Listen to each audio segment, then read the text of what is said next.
Halo teman-teman, hari ini aku memetik macam-macam jenis sayuran untuk dimasak karena aku mau makan bareng di sungai dekat rumah aku. Yuk ikut aku. Pertama, aku memetik buah kecipir. Di daerah aku ini namanya kendokak teman-teman. Buahnya berwarna hijau dan lumayan panjang. Biasanya petani menanam kecipir di pematang sawah pada saat musim tanam padi atau musim hujan agar sayur ini tumbuh subur. Sayuran ini cocok diolah menjadi masakan sehari-hari karena rasanya yang netral. Hari ini kita nggak petik terlalu banyak, cukup segini aja ya. Selanjutnya petik kacang kara. Kami di sini menyebutnya komak. Banyak teman-teman yang dari Lombok masih belum tahu kalau bahasa Indonesia komak adalah kacang kara. Tapi hati-hati ya dengan ranting maupun pucuknya karena mengandung bulu halus yang kalau tergesek ke kulit menimbulkan bekas luka seperti luka bakar. Lanjut, aku mau ngambil jantung pisang. Siapa nih yang belum pernah makan jantung pisang? Nanti aku kasih tahu ya cara pengolahannya. Jantung pisang yang bisa dimakan hanya dua jenis, yaitu pisang kepok dan pisang susu. Itu setahu aku ya teman-teman. Selanjutnya kita petik pucuk labu. Pucuk labu cocok banget dibuat sayur santan, sama seperti kecipir dan kacang kara. Rasanya netral, bahkan direbus dan dicolek sambal aja udah enak. Buah labu muda juga enak banget dibuat sayur santan. Rasanya seperti terong tapi ada manis-manisnya. Aku juga tanam pare katak. Di desaku namanya pria gronong. Ini jenis pare liar yang biasa tumbuh di sawah maupun di kebun. Nah, kalau yang ini namanya okra teman-teman. Di sini ada dua jenis yaitu okra merah dan okra hijau. Kebetulan jagung manis di sawah juga sudah bisa kita panen. Nanti aku membuat perkedel jagung manis. Pohonnya nggak banyak, hanya untuk sekedar konsumsi pribadi aja ya. Karena sebagian juga belum ada isinya, jadi aku pilih yang besar.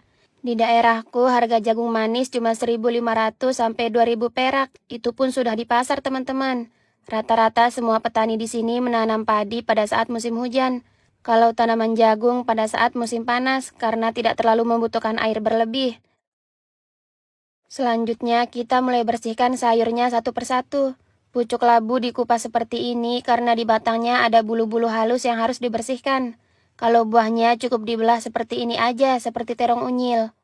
Kalau kecipir gampang, tinggal diiris kedua ujungnya kemudian dipotong-potong seperti ini. Begitu juga dengan kacang kara, karena rata-rata buahnya masih muda, jadi tekstur kulitnya masih lembek dan mudah matang. Kalau pare liar nggak ada yang dibuang, karena bijinya masih muda jadi tinggal dimakan aja. Okra hijau teksturnya seperti cabai hijau besar, rasanya juga mirip, cuma cabai hijau ada pahitnya. Nah, kalau jantung pisang sebagian besar yang diambil adalah isinya. Sebelumnya kita buang dulu bagian yang mulai tua, karena alot kalau dimakan. Kemudian kita buang kepala putiknya. Gampang banget, tinggal kita tarik melalui ujung atasnya. Kalau yang masih muda gini tinggal dibelah aja, karena harus direbus dulu sebelum dipotong-potong. Kemudian jagungnya kita kupas. Wah, isinya kelihatan fresh banget. Enak banget nih dibuat jasuke, tapi lain kali aja ya teman-teman. Kalau jagung yang biasa ditanam petani rasanya kurang manis dan kadang alot juga. Jadi bedakan ya antara jagung sayur dan jagung biasa. Kalau udah cukup, tinggal kita ambil isinya dengan cara diiris seperti ini. Harus sampai benar-benar bersih ya, biar nggak kebanyakan nempel di bonggolnya. Saatnya kita buat bumbu pertama. Ini bumbu untuk pergedelnya. Kalau bahannya opsional ya, tergantung daerah masing-masing. Aku juga tambahkan bawang muda biar lebih enak. Kalau sudah, kita campur di jagungnya, kemudian kita tambahkan telur. Aku biasa pakai 3 sampai 4 biji tergantung banyak jagungnya. Kalau ini wajib ya teman-teman. Setelah itu kita aduk-aduk sampai tercampur merata. Tambahkan tepung, kemudian kita aduk-aduk lagi. Gampang kan teman-teman? Jantung pisang yang tadi kita rebus dulu. Jangan lupa tambahkan garam ya. Usahakan rebusnya jangan terlalu lama. Kalau udah mulai lembek, langsung kita angkat dan tiriskan. Pergedelnya juga kita goreng. Maafkan wajan yang buruk ini ya teman-teman. Hehe. Kalau udah kuning kecoklatan, tinggal dibalik aja. Ini dia pergedelnya. Ada yang mau nggak? Lanjut ke bumbu yang kedua, yaitu bumbu sayur santan. Bumbunya nggak jauh beda dengan yang tadi, cuma balik lagi sesuai selera masing-masing ya. Bumbu yang tadi aku masukkan ke santan kelapa. Usahakan kelapa asli ya, bukan yang instan. Kalau udah mendidih, baru deh kita masukkan sayur-sayur yang tadi. Terakhir kita masukkan jantung pisangnya. Jangan lupa tambahkan penyedap rasa juga, dan diaduk sampai matang. Nah, sekarang aku udah di sungai nih. Air sungai di sini benar-benar jernih banget karena langsung mengalir dari pegunungan. Jadi di hulu sana benar-benar pure hutan, gak ada pemukiman. Jadi nggak bakalan ada kotoran ataupun sampah di sungai ini. Kalau ada pun hanya sampah daun kering dari pepohonan di hutan. Setelah makan, aku mau nyebur dulu nih di bendungan. Setiap pagi dan sore hari bendungan di sini ramai banget, apalagi para bocil. Bendungan ini berlokasi di Desa Sambelia, Kabupaten Lombok Timur, NTB. Mana nih teman-teman yang pernah mandi di sini? Absen dulu dong. Ini bukan tempat wisata ya, jadi siapapun bebas mandi ataupun berkunjung ke sini tanpa karcis. Rasa lelah seharian langsung hilang kalau udah nyebur di sini. Aku bersyukur banget bisa hidup di pedesaan karena memang banyak sumber daya alam gratis yang bisa diolah. Kapan-kapan aku mau ngajak kalian ke dalam hutan ini untuk melihat air terjun dan berbagai keindahan alam di dalamnya. Cukup dulu ya untuk video kali ini. Dadah! Halo teman-teman, hari ini aku mau panen madu trigona di peternakan lebah kami, karena aku mau buat singkong keju madu. Yuk ikut aku. Di peternakan ini khusus jenis lebah trigona atau kelanceng teman-teman. Kami menanam berbagai macam bunga untuk vegetasi lebah ini. Di antaranya kelosia, bunga matahari, zinnia, air mata pengantin, dan masih banyak vegetasi tambahan. Selain sistem topping, kami juga menggunakan kotak kayu teman-teman. Nah, kita coba cek madunya ya. Wah, lihat nih, yang bulat-bulat kecil itu telurnya teman-teman. Sedangkan yang coklat ini adalah kantung madunya. Kita ambil menggunakan sendok kayu agar kandungan madunya tidak terganggu. Di luar Lombok, lebah ini biasanya disebut kelanceng atau kelulut. Umumnya rasa madu ini asam manis, tapi ada juga yang full manis, tergantung nektar bunga yang dihisap. Kita cek lagi di topping yang lain. Kalau yang ini full madu dan polen. Telurnya ada di dalam rongga kayu penopang, begitupun dengan lubang keluar masuknya ada di kayu penopangnya ya. Lebah trigona tidak berbahaya karena tidak mempunyai sengat. Kita ambil beberapa aja ya, biar induk lebahnya tidak terganggu. Setelah itu kita tutup kembali. Kalau yang kotak, lubangnya ada di bagian depan.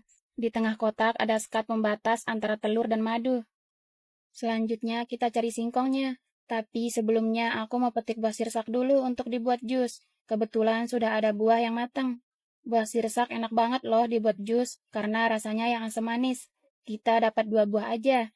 Lanjut jalan lagi. Cuaca sekarang lagi panas banget. Kita cabut 1 pohon aja ya. Cabut singkong butuh tenaga ekstra. Sayang banget, umbinya hanya 2 biji. Tapi ini aja udah cukup kok. Yuk kita olah singkongnya. Aku menggunakan cara yang paling simpel untuk mempersingkat waktu. Pertama, singkongnya aku rebus dulu.